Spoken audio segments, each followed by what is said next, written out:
My daughters love that, but that's not why I'm filming. It's Mark from Mobile Diesel. I just got through rebuilding this pump. We had healthy pressure on the top chamber. The bottom we had on 1800 psi. Put a new set of hydraulic pistons for this axial flow pump. And we got it up to 3800 psi. I thought I had done something wrong. So healthy 5400 psi, unhealthy 38, 2000 psi improvement. Struggling to figure out what was going on, so I took it all apart.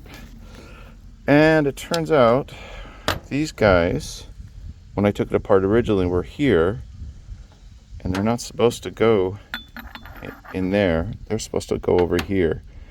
I can't even believe the damn thing worked, but a little bit of detective work. So I'm going to put it all back together. I replaced the bottom spring also.